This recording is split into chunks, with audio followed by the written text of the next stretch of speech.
crer que nosso Deus é o Deus que ouve as orações? Então vamos orar neste momento juntos.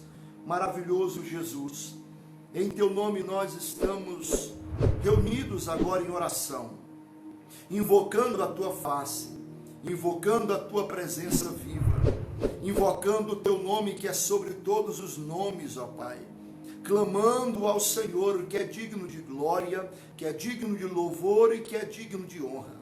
Senhor Jesus, perdoe as nossas falhas, perdoe os nossos erros, apaga, Senhor, as nossas transgressões.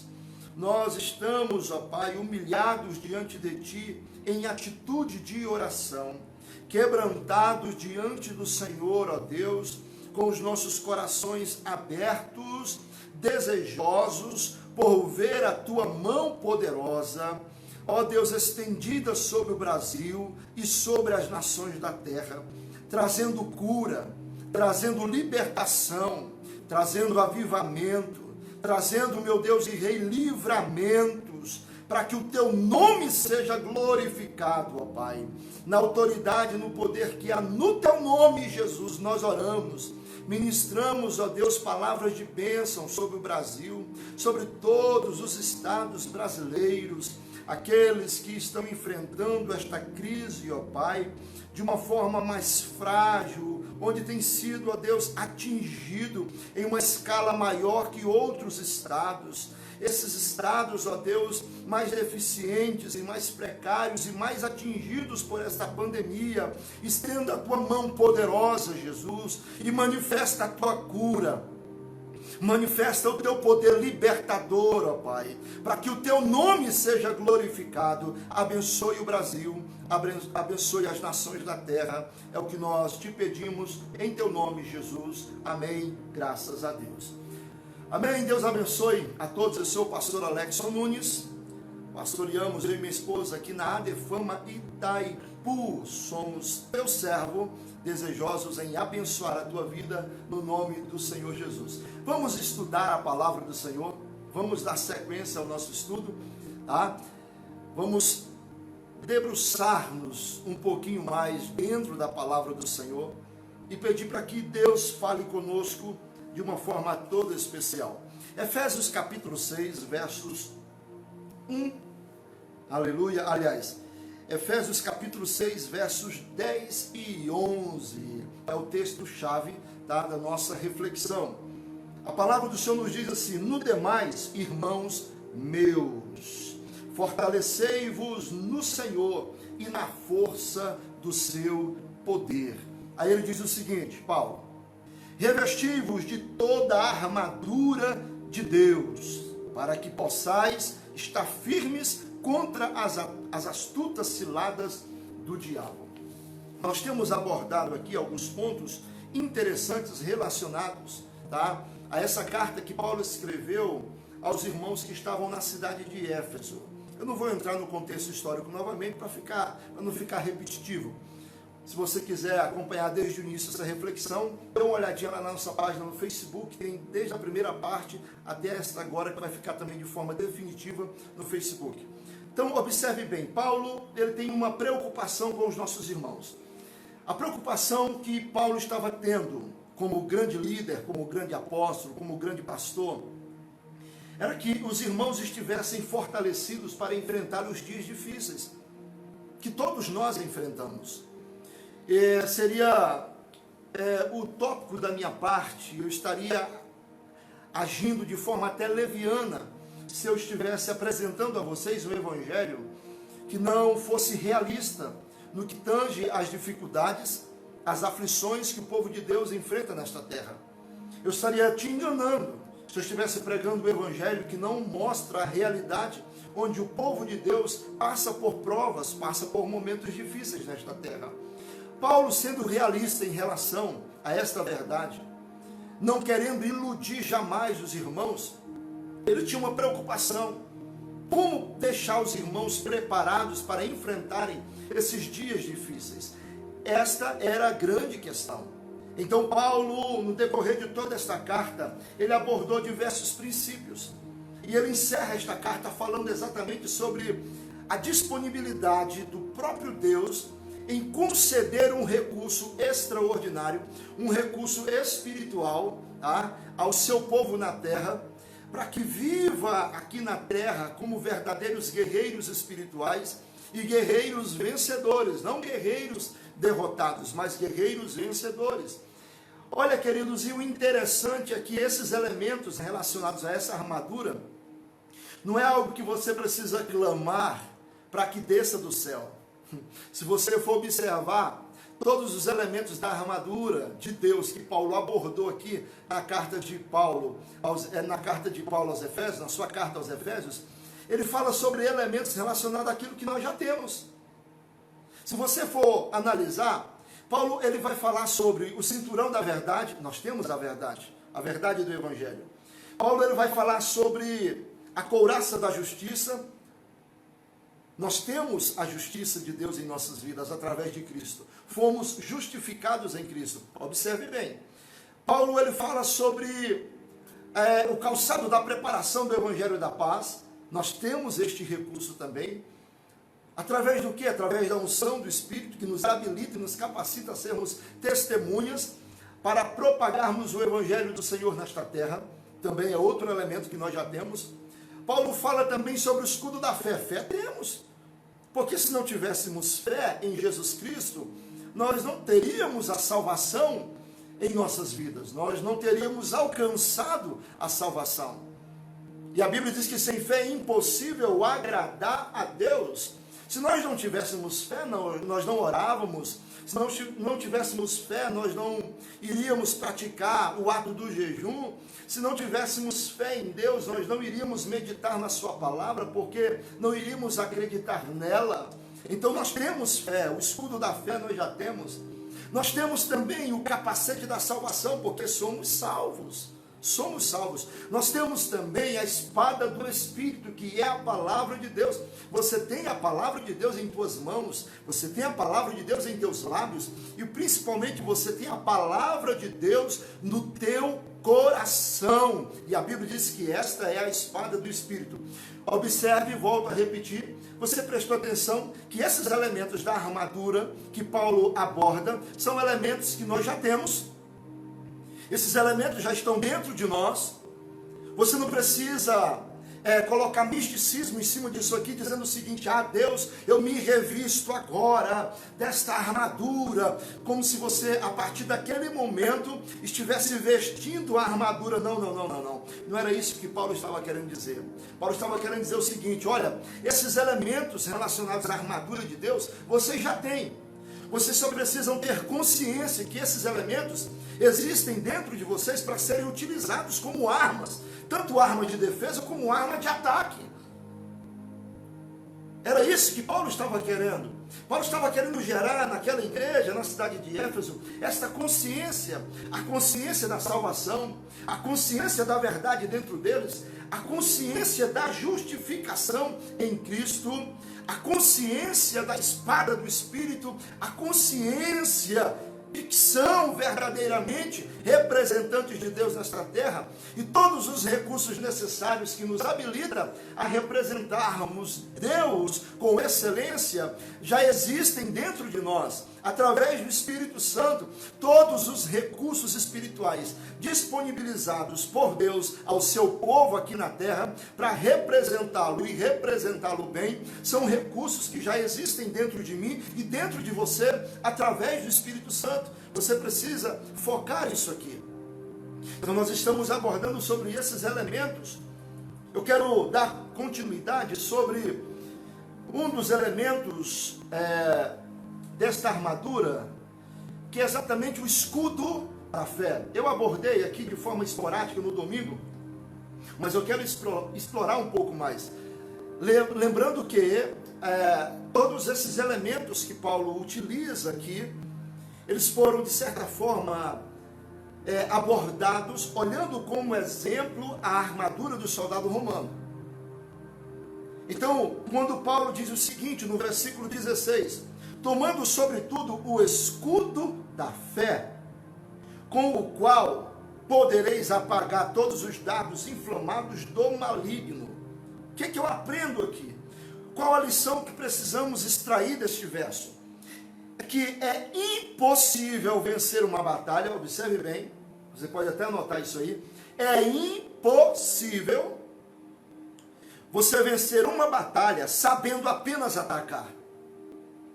É impossível você vencer uma batalha usando apenas a espada. Você pode até usar muito bem a espada, a arma de ataque. Mas se você não souber usar bem a arma de defesa, você será atingido facilmente. Então Paulo fala sobre o escudo da fé, e ele põe aqui um termo interessante, sobretudo. Ou seja, sabendo de tudo isso, coloque sobre tudo isso o escudo da fé. É importante vocês terem uma fé que os proteja, uma fé que os faça acreditar que Deus está convosco, uma fé que os faça acreditar dos direitos e deveres que vocês têm em Deus e na condição de filhos, a responsabilidade que vocês têm e os recursos disponibilizados por Deus, vosso Pai, para que vocês vivam uma vida extraordinária nesta terra. Então é impossível vencer uma batalha sabendo apenas atacar. É mais do que necessário saber se defender bem. Portanto, o escudo da fé é fundamental para nos defender dos dardos inflamados do maligno. Então, o escudo da fé é fundamental para estarmos no momento da batalha com a atitude de defesa e ao mesmo tempo a atitude de ataque contra as obras dos nossos inimigos. Agora observe bem que a origem desses inimigos Paulo aborda nos versículos anteriores, que são principados, potestades, são hostes malignas, que praticam a maldade. E Jesus escrevendo, Jesus falando lá em João capítulo 10, ele chega a dizer exatamente o propósito, a intenção maior do inimigo das nossas almas, que é matar, roubar e destruir. Então o diabo, ele não brinca de ser diabo. 1 Pedro vai abordar o seguinte, que o nosso inimigo, ele está ao nosso derredor, como um leão, procurando a quem possa tragar. Ele está procurando alguém que ele possa destruir. Ele está procurando alguém que ele possa devorar. Aí Pedro dá um conselho, por isso fiquem sóbrios, por isso sejam vigilantes, porque o diabo, o vosso adversário, está ao vosso derredor, rugindo como leão, procurando a quem possa tragar. 1 Pedro capítulo 5, versículo 8. Pedro é categórico em abordar aqui a importância da sobriedade, ou seja, da atenção e da vigilância. Ou seja, detectar a elaboração do mal ainda estando longe. Isso é ser esperto, isso é ficar atento, isso é usar a sabedoria que Deus tem nos dado. Então Paulo fala exatamente sobre isso, sobre a importância do escudo da fé, no qual podereis apagar todos os dardos inflamados do maligno, no qual podereis apagar, desfazer. Então a tua fé em Cristo, a tua fé na palavra do Senhor, tem o poder para desfazer, para apagar as obras do diabo. Não se conforme, querido, com as estratégias que o inimigo tem traçado para tentar destruir a tua vida ou a tua família. Você tem uma fé em Cristo que pode apagar esses dardos do maligno. Você tem uma fé em Cristo que pode apagar essas flechas inflamadas do diabo, lançadas contra você e contra a tua casa. Você tem uma fé extraordinária em Deus. Agora vamos continuar. O interessante é que quando Paulo ele está abordando o aspecto aqui da armadura de Deus, ele não está vendo o cristão individual. Se você for observar os capítulos anteriores dessa mesma carta, Paulo aborda muito a unidade do corpo de Cristo. Paulo aborda muito a unidade e o trabalho, vamos dizer assim, mútuo de cada membro do corpo de Cristo, de forma ordenada, focada rumo ao mesmo objetivo, para que haja o crescimento e a edificação do corpo num todo. Então a visão de Paulo aqui é uma visão de uma igreja que batalha, de uma igreja que guerreia, de uma igreja que vence essas guerras. Então, quando você olhar para essa armadura, observe que a essência que Paulo está abordando é para a coletividade da igreja. É a igreja se armando desses elementos, usando esses elementos existentes dentro dela, que precisam, vamos dizer assim, serem aprimoradas, focadas, exercitadas, para que venha surgir efeito nas batalhas espirituais. Olha, o escudo do soldado romano, observe como Paulo ele foi inteligente. Paulo, ao observar, o escudo de um soldado romano era aproximadamente o seu tamanho, feito inteiro de madeira, muito pesado, revestido de couro. Os soldados romanos, eles tinham uma estratégia de defesa extraordinária. O modelo do escudo era aproximadamente parecendo uma porta, de tão grande. Expressava defesa ou demonstrava defesa para o soldado, tanto na sua largura, quanto na sua altura. Era todo revestido de couro. Na batalha, eles encharcavam, eu falei sobre isso, o escudo com água, e no meio da batalha, quando eles iam enfrentar as flechas do exército inimigo, eles usavam uma estratégia. Observe que a coletividade, a unidade da igreja, como ela é interessante. Ficava uma fileira de soldados romanos com esses escudos aqui firmados no chão, por eles serem largos e altos, encharcados no couro que os revestia, encharcados de água, e os outros soldados vinham por trás, pegavam o outro escudo e colocava na frente do outro, fazia uma proteção como se fosse um teto, e os soldados aqui embaixo protegendo a parte inferior. Então eles faziam um formato de um L, vamos dizer assim, né, invertido, onde tinha a barreira frontal e a proteção como se fosse no teto. Os inimigos poderiam atirar quantas flechas quisessem atirar. Não atingiam os soldados romanos.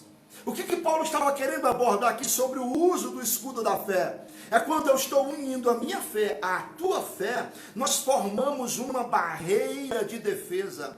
A nossa comunhão em fé, na presença de Deus, em Cristo Jesus, forma uma barreira de defesa. A igreja unida vence qualquer obstáculo. Cristãos unidos vencem qualquer batalha, qualquer artimanha do diabo. A igreja, quando se une no mesmo propósito, pode ter certeza, nada e nem ninguém consegue segurá-la ou resisti-la. Aleluia!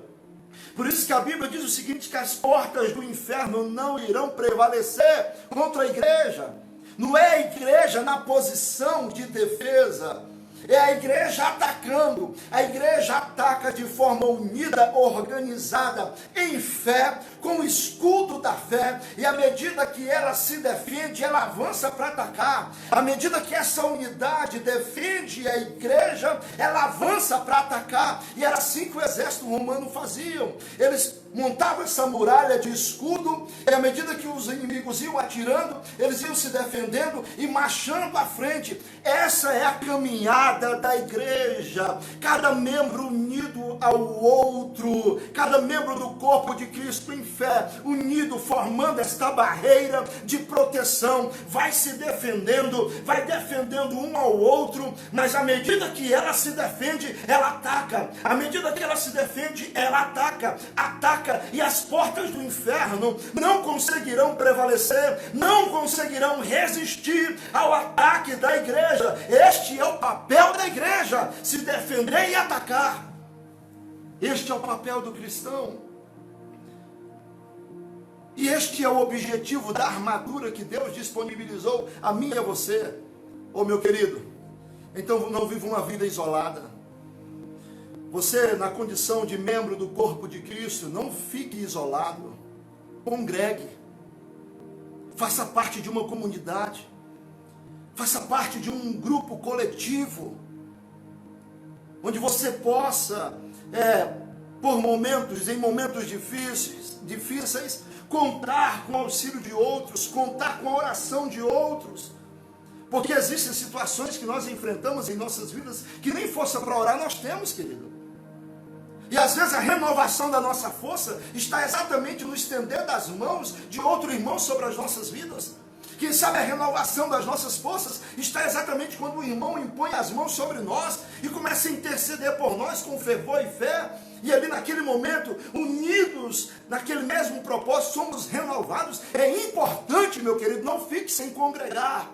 Não fique sem participar de uma comunidade do corpo de Cristo.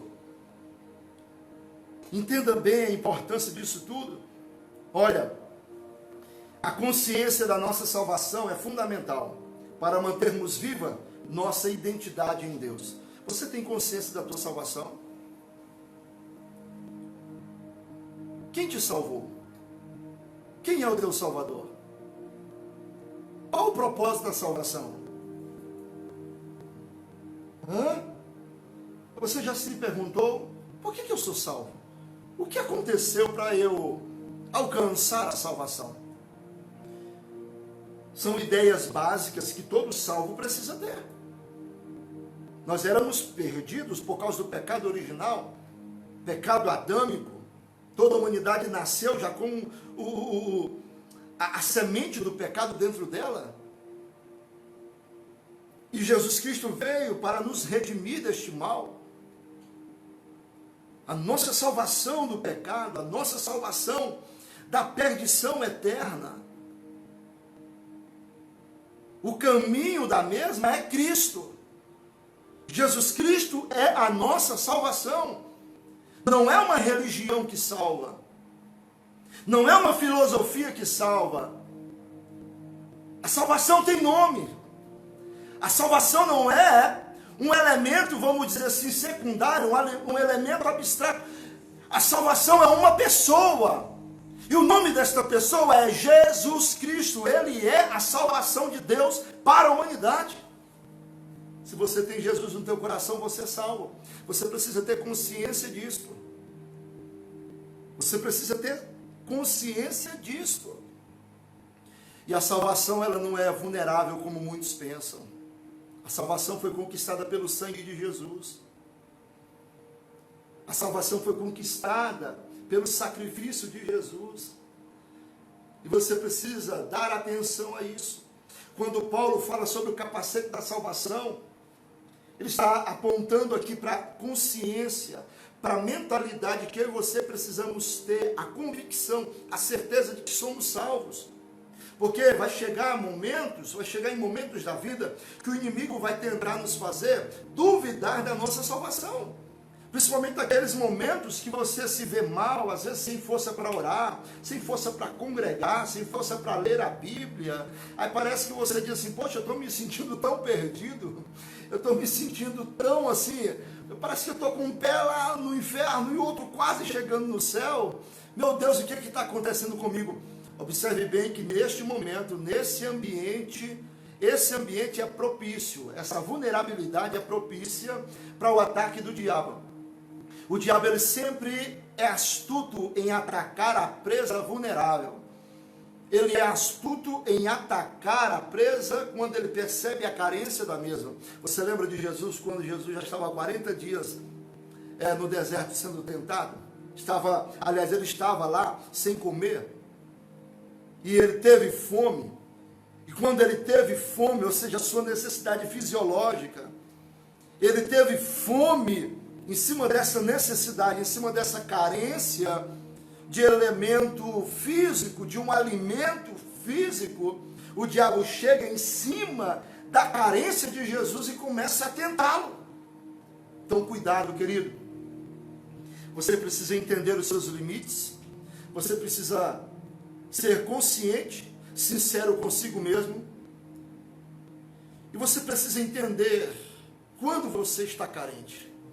Seja emocionalmente, seja espiritualmente. Nesses momentos de carência, pode ter certeza de uma coisa: o inimigo virá com tudo para tentar te destruir. É exatamente nesta hora que nos sentimos carentes, que os amigos podem nos ajudar, que as pessoas podem nos ajudar. É exatamente neste momento que nós nos sentimos carentes, que você pode dizer: ora comigo, vamos fazer um propósito de oração. Eu preciso de alguém somando comigo nessa batalha. Eu estou sentindo uma solidão muito grande. Não alimente isso, não se acomode nisso e não se entregue a essa solidão. Quando você perceber que a carência está começando a crescer dentro de você, procure alguém, procure um amigo de confiança. Procure alguém que possa somar contigo, que possa batalhar contigo essa batalha. Então, consciência da salvação está relacionado às nossas convicções baseadas na palavra de Cristo. Aquilo que a palavra de Deus diz que somos em Cristo. Nós somos filhos de Deus. Nós somos salvos em Jesus. Nosso nome está escrito no livro da vida. Precisamos dar atenção a isso. Olha, quando eu e você temos essa convicção, nós declaramos, nós confessamos. A fé nos faz confessar aquilo que cremos. Lembra que eu falei sobre Davi no Salmo 18? O Salmo do guerreiro, né? Davi, ele está fazendo uma oração na condição de guerreiro. Ele chega a dizer que o Senhor era o seu rochedo, a sua fortaleza, o seu lugar forte. Ele chega a dizer o seguinte, que o Senhor adestrou as minhas mãos para a batalha, de tal maneira que eu quebrei um arco, né, de aço, e outras versões de cobre, e outras versões de bronze. Vai saber qual o material específico, mas a verdade é que o arco representava muita resistência, e Davi, com o recurso de Deus, conseguiu quebrar aquele arco. Agora observe bem, a convicção da nossa salvação nos faz declarar isso em fé. Fé esta que anula as setas da dúvida que o inimigo tenta nos atingir. Nos momentos que você estiver se sentindo mal, por vezes o inimigo vai chegar para você e vai dizer o seguinte: e aí, onde está o teu Deus? Você não disse que é salvo? Você não disse que é crente? Você não disse que é igreja? Você não disse que é ungido? Cadê a unção? Cadê o teu Deus? Cadê a tua salvação? Isso é afronta do inimigo, irmão. Israel enfrentou em diversas batalhas esse tipo de afronta. Davi, quando foi enfrentar a batalha contra o gigante Golias, ele foi afrontado verbalmente pelo gigante, quando o gigante chamou de cão morto. Vão me enviar um menino. E o gigante traçou ali diversos verbos, vamos dizer assim, pejorativos contra Davi. Se Davi não tivesse consciência de quem ele era em Deus, naquela batalha contra os gigantes, antes mesmo de ser atingido pelo gigante, ele já seria derrotado. Mas Davi partiu para aquela batalha tão convencido e tão convicto de quem era em Deus e do que ele poderia fazer pelo poder de Deus em sua vida, que ele não esperou o gigante vir. Diz a Bíblia que Davi avançou para a batalha, avançou para cima do gigante. Ou seja, quem tem convicção tem atitudes. Quem crê, avança. É isso que a Bíblia nos ensina. Agora, um dos salmos de Davi, Salmo 27, olha que coisa linda. Davi, ele fala sobre a consciência da salvação, sobre a certeza que ele tinha a respeito do seu Deus em sua vida. Aí no Salmo 27, versículo 1, Davi começa este salmo dizendo o seguinte: o Senhor é. Ele não está dizendo o Senhor será. Ele está dizendo o Senhor é. Isso é fato. Já é algo acontecido, conquistado, experimentado. Davi está dizendo: o Senhor é a minha luz. E esse pronome possessivo aqui na primeira pessoa, minha luz, aponta para uma experiência pessoal. Davi está dizendo: o Senhor é a minha salvação. Ou ele não está dizendo assim: o Senhor é a minha luz, e a minha salvação, porque algumas pessoas disseram que ele é isso na minha vida. Davi não está dizendo isso. Davi está dizendo o seguinte: eu tenho experiências pessoais com Deus, e como resultado dessas experiências, eu posso dizer com propriedade, com marca individual, de que o Senhor não será, mas por aquilo que eu tenho vivido e experimentado nele, ele é a minha luz, ou seja, as trevas que existiam em minha vida, a sua luz dissipou. Então ele é a minha luz e a minha salvação. Por duas vezes ele usa o pronome possessivo na primeira pessoa. Ele é a minha luz, fato. Ele é a minha salvação, outro fato. E quando ele declara isso com convicção, com experiência pessoal, ele diz: o Senhor é a minha luz, o Senhor é a minha salvação, não pelo que os outros dizem que ele é na minha vida, mas por aquilo que eu tenho experimentado, experiência pessoal. Ele é a minha luz, a minha salvação. Aí ele faz um questionamento: se ele é a minha luz, se ele é a minha salvação, de quem terei medo?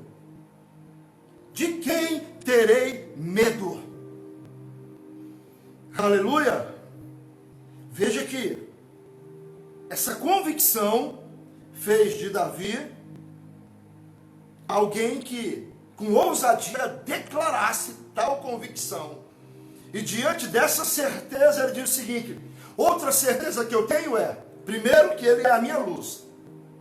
Segundo, que ele é a minha salvação. Terceiro, é que eu não vou temer nada e nem ninguém, porque Deus é a minha luz e a minha salvação. Aí ele diz o seguinte, ele declara outra coisa interessante: o Senhor é a fortaleza da minha vida, o meu lugar forte, onde sou fortalecido, onde me sinto seguro. Aí ele termina o verso 1: a quem terei medo? A quem terei medo? Ou a quem temerei? Se ele é a minha luz, se ele é a minha salvação, se ele é a fortaleza da minha vida, eu vou ter medo do quê?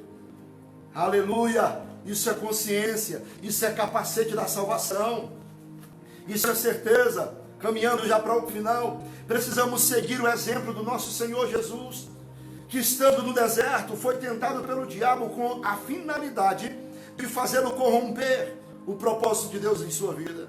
Então, qual era a finalidade do diabo quando foi tentar Jesus? Era para ver se ele errava, falhava e perdia o propósito do Pai para a sua vida.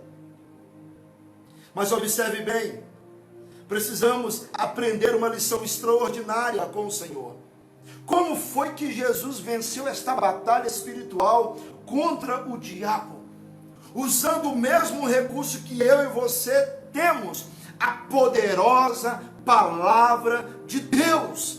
E essa mesma palavra que Paulo, na sua carta aos Efésios, capítulo 6, no verso 17, ele diz: tomai também a espada do Espírito. Agora aqui nós vamos falar sobre a arma de ataque, a espada do Espírito, que é a palavra de Deus. Que é a palavra de Deus. Então Jesus venceu suas batalhas usando o poder da palavra. Paulo venceu suas guerras usando a espada do Espírito. A palavra de Deus tem um poder extraordinário, querido. A palavra de Deus, ela é criativa, porque o seu Deus é criativo. Quando você mergulha na palavra e permite que ela venha respaldar a tua vida, e permita que ela venha alimentar a tua fé, você passa a viver de uma forma extraordinária espiritualmente. Então, o Senhor Jesus nos ensinou que os argumentos da palavra de Deus são destrutivos às obras do diabo.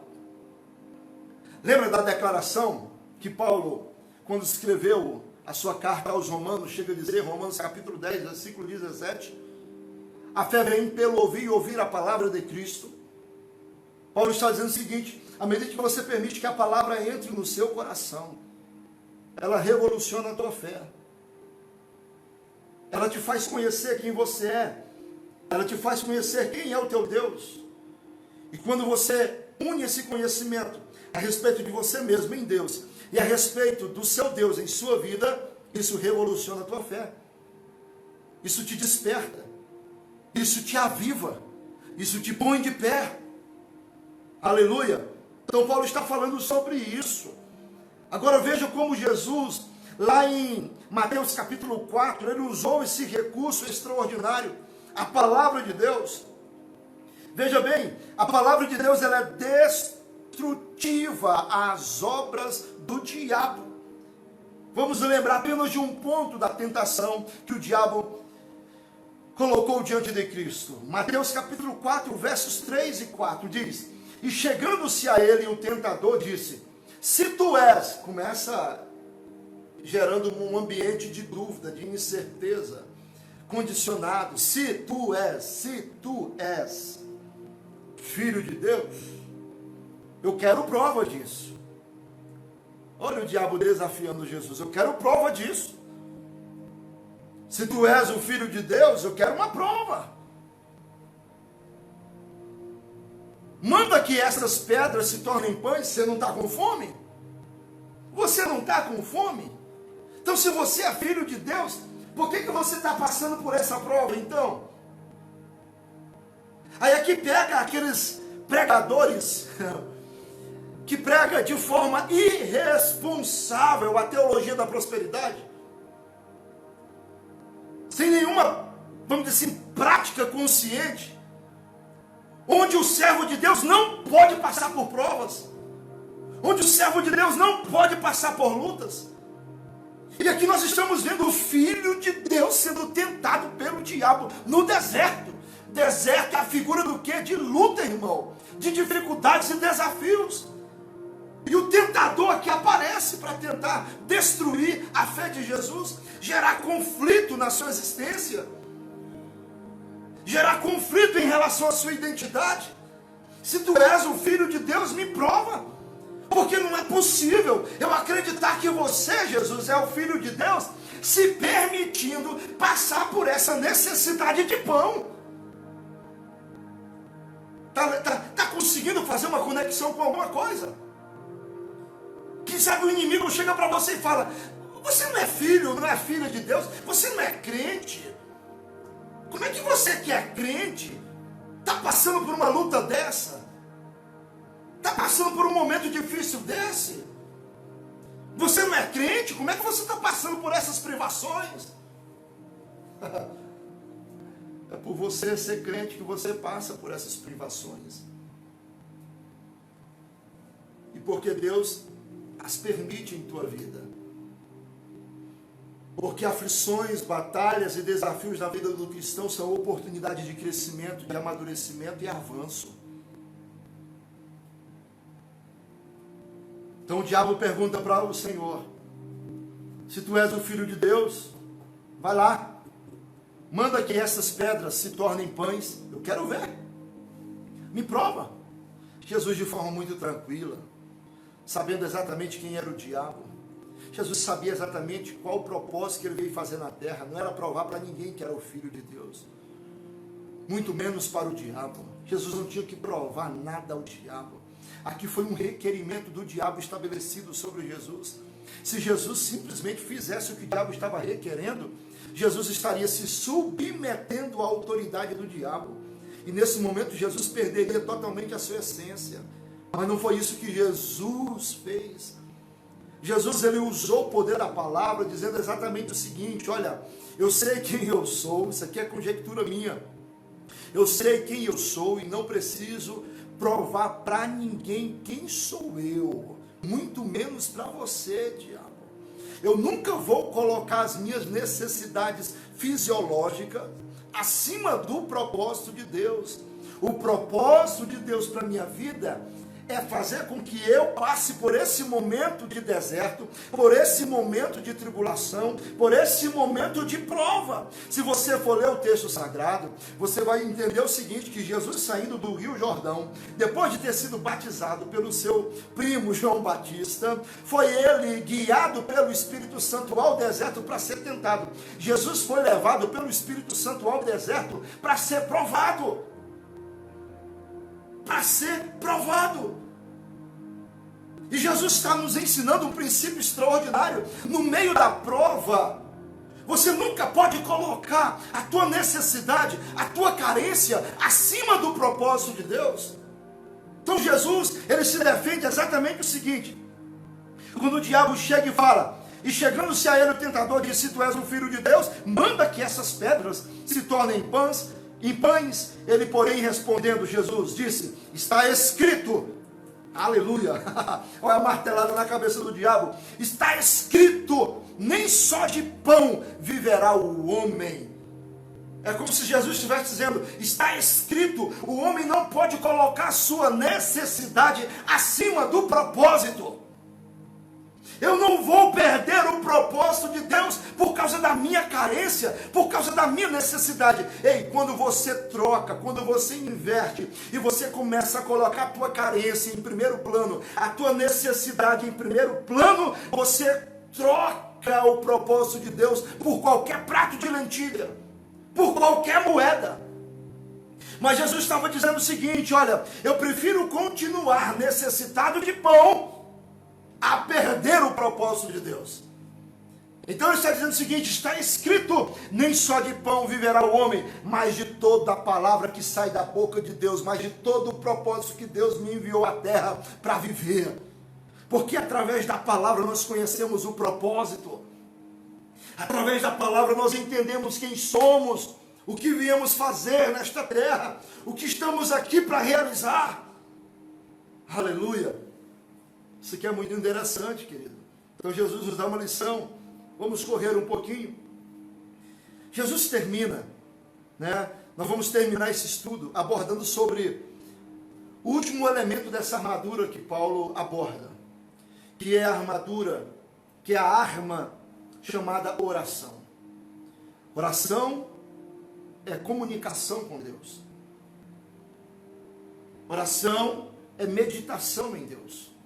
Oração não é uma recitação de palavras, vamos dizer assim, decoradas ou preparadas para tentar comover ou convencer Deus com argumentos. Não. Oração tem que expressar quebrantamento, humilhação, rendição, dependência, confiança, entrega.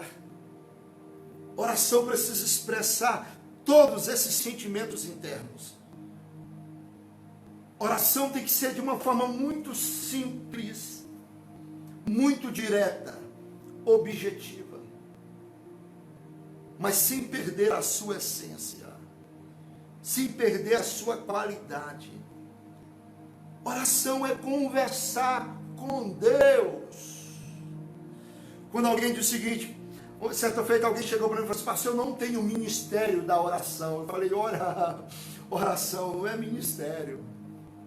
Oração é recurso que deve ser praticado. Aí eu falei para a pessoa: você conversa com os teus amigos? Quando você está sentado na roda com os teus amigos, você conversa com eles? Sim, converso. Vocês conversam sobre o quê? Eu converso sobre tantas coisas. Bem, com Deus é da mesma forma. Tem gente que quer, na oração, pregar teologia para Deus. Tem gente que quer recitar a palavra de Deus em oração, como se Deus não soubesse. Deus, o Senhor tem que fazer isso, porque está escrito em tua palavra que o Senhor faria isso. Ora, como se Deus não soubesse. A palavra é dele, querido. A palavra é dele. Aleluia.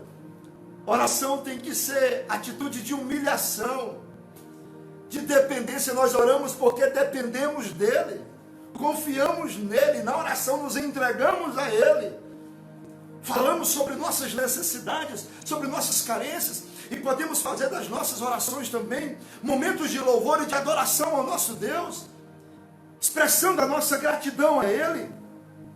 Então a oração é uma das grandes ferramentas que nos faz mais fortes diante das pressões de uma batalha. Quer estar forte, resistente diante de uma batalha? Ore, busque a presença do Senhor.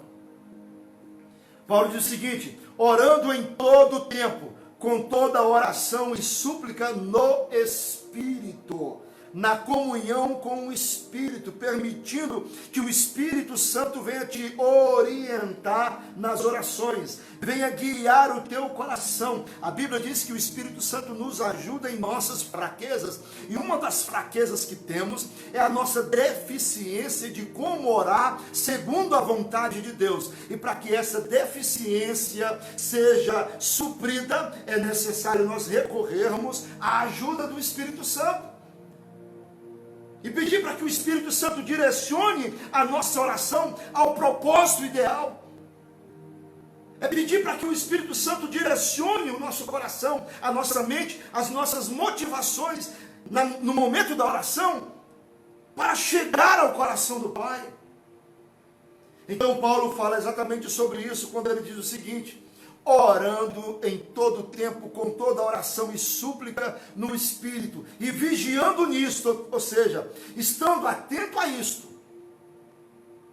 Você não precisa que alguém venha supervisionar a tua vida de oração. Você é o teu próprio supervisor. Você é a polícia da tua própria vida. Você é o vigilante das tuas próprias atitudes espirituais. Não fique dependendo que os outros te motivem a fazer aquilo que você sabe que tem que fazer. É responsabilidade tua. Orar é responsabilidade pessoal e individual sua. Então observe isso aqui em todo tempo, vigiando nisto, observando bem nisto, estando atento. Está percebendo que está orando pouco? Passa a orar mais. Vigiando nisto com toda a perseverança. Oração é uma atitude de perseverança. Se você não perseverar em oração, você morre espiritualmente. Olha, anote isso aqui que eu estou dizendo: não existe espiritualidade autêntica sem vida de oração, meu querido. Não existe intimidade com Deus sem oração. Não existe comunhão com Deus sem a prática da oração. Nós oramos, aleluia, como um elo que estabelece essa intimidade e essa comunhão com Deus. E a oração é uma arma poderosa e um recurso espiritual extraordinário. Quando Paulo diz ali, vigiando nisso, com toda perseverança e súplica por todos os santos. Observando que você precisa orar, interceder, em favor não apenas das suas necessidades, mas pela necessidade dos outros. Isso aponta para a intercessão. E é tão tremendo a intercessão, porque quando você aprende a interceder, você tira as suas necessidades de primeiro plano e começa a focar na necessidade dos outros, exercitando compaixão, misericórdia, altruísmo. São atitudes que fazem parte da vida cristã. Guerreiros de oração, Jesus foi o maior exemplo, o maior modelo de uma vida de oração. Tudo que Jesus fazia, ele orava. Quando ele foi escolher os 12 apóstolos, ele passou a noite inteira em oração. Quando Jesus operou grandes milagres, lá no momento que ele caminha sobre as águas, ele tinha passado a noite em oração. Quando ele acalma a tempestade, ele tinha passado a noite em oração. Quando ele desce do monte da transfiguração e cura o jovem lunático, ele tinha passado a noite em oração. No momento da sua pressão, da sua opressão, antes da sua crucificação, ele passou tempos e tempos em oração. Então Jesus foi um guerreiro de oração, nos dando exemplo. Em um dos momentos, Lucas capítulo 11, versículo 1, e aconteceu que estando ele a orar, num certo lugar, quando acabou, lhe disse um dos seus discípulos: Senhor, ensina-nos a orar, como também João ensinou os seus discípulos. A vida de oração que Jesus praticava era tão intensa que despertou nos seus discípulos o interesse de saber como orar de verdade. Jesus então ensinou a oração do Pai Nosso como modelo. Vamos correr aqui. A igreja primitiva também foi uma igreja batalhadora que guerreou na prática da oração. Atos capítulo 1, versículo 13 e 14 diz: E entrando subiram ao cenáculo, onde habitavam Pedro, Tiago, João e André, Filipe e Tomé, Bartolomeu e Mateus, Tiago, filho de Alfeu, Simão, o Zelote, e Judas, filho de Tiago. todos estes, observe bem, todos estes, aqui aponta para aqueles principais da igreja primitiva, todos estes perseveravam, perseverança na oração. Oração não é coisa esporádica, é vida diária, é estilo de vida. Todos estes perseveravam unanimemente em oração, unidos em oração e súplica com as mulheres e Maria, mãe de Jesus, e com seus irmãos. E você vai perceber que todo esse contexto aqui levou ao capítulo 2 de Atos, onde o grande dia de Pentecostes aconteceu. Fique atento, meu querido, sem oração não dá para viver. Sem oração não tem como, tá? Não tem como desenvolver uma espiritualidade autêntica. Oração é importante. Não orar apenas por necessidade, mas orar como estilo de vida. Aprenda a depender de Deus através da oração. Tem gente que aprende a depender de Deus através das provisões e através dos milagres. Eu dependo de Deus para comer. Eu dependo de Deus para Deus abrir a porta do emprego. Dependa de Deus através da oração. Aleluia! Faça da oração uma das formas de você expressar para Ele a tua dependência dEle. Paulo foi outro guerreiro da oração. Quando ele escreve aos Colossenses, ele diz o seguinte: graças damos a Deus, Pai de nosso Senhor Jesus Cristo, orando sempre por vós. E quando ele escreve a sua primeira carta aos Tessalonicenses, capítulo 5, versículo 17, ele traça uma frase não grande, pequena, essencial, porém objetiva e poderosíssima. Quando ele escreve: orai sem cessar, orai constantemente, orai em todo tempo, sejam perseverantes na oração. Eu quero terminar esse estudo lendo para você uma frase deste livro aqui, A Necessidade da Oração. Esse livro aqui é importantíssimo para todo aquele que precisa entender a necessidade de orar. Edward Bonks foi um pastor que serviu ao Senhor e que antes de morrer, ele já tinha escrito muitas frases sobre orações. E os seus livros foram publicados a respeito dessas orações depois da sua morte. Foi um autor que ficou famoso depois de ter morrido. Pegaram suas frases e seu texto sobre oração, que foram essenciais, princípios, sermões sobre oração, e fizeram diversos livros. Mas era um homem que orava intensamente. E uma das suas frases sobre oração, ele escreve exatamente esse texto, mostrando a importância de perseverar em oração. Observe como isso aqui é lindo. Veja o que ele diz: olha, a oração persistente não desanima, nem se cansa, nunca é desencorajada, nunca se rende à covardia, mas flutua e é sustentada pela esperança que nunca se desespera e uma fé que nunca acaba. A oração persistente tem paciência para esperar, olha bem, tem paciência para esperar e tem força para continuar. Nunca se prepara para deixar de orar e recusa-se a levantar os joelhos até que a resposta seja recebida. Pastor, como ou até quando eu devo orar? Orar até orar de verdade. Orar até orar de verdade. Quando é que eu oro até orar de verdade? Normalmente você começa a orar sem querer orar. E quando é que eu percebo que eu estou orando de verdade? Quando você, no meio da oração, não quer mais parar de orar. Aí você atingiu o nível de orar até orar de verdade. Ore até orar de verdade. É uma das armas poderosíssimas disponibilizada por Deus a mim e a você. Que Deus abençoe a tua vida, meu querido. Que Deus abençoe a tua família de uma forma especial. Fortalecidos em Deus para dias difíceis.